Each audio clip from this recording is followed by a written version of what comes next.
स्वतंत्र ग्राम सभा NLC India company को जमीन छाड़ा निष्पत्ति अनुगुल जिला छेंडीपदार सिमिलीपाल ग्राम पंचायत पक्षर एक स्वतंत्र ग्राम सभा अनुष्ठित होती। सरकारी स्तर में कंपनी पर जमी अधिग्रहण प्रक्रिया आरंभ करथिबा बेले याकू ग्राम सभा विरोध करछन्ती सिमिलीपाल पंचायतवासी।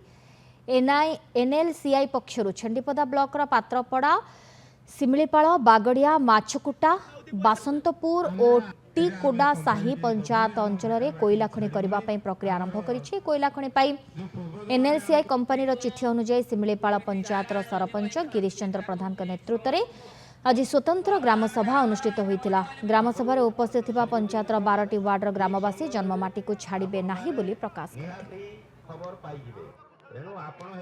आम पंचायत को गोटे चिठीटे करदेला जे तुमर सुविधा असुविधा जहाँ कहवा कथा तुम्हें उपरिस्थ कलेक्टर को जनइब 15 मास 1 मास भितर कलेक्टर को जनइब से ये स्वतंत्र ग्राम सभाटी डका जाइथिला।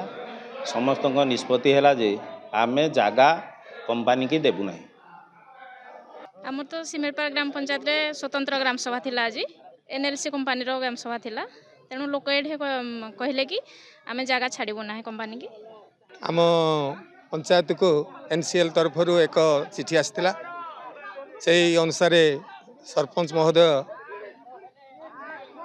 आज 26 तारीख गुरुवार दिन स्वतंत्र सभा करने डेंगुरा दे समस्त को जनईले।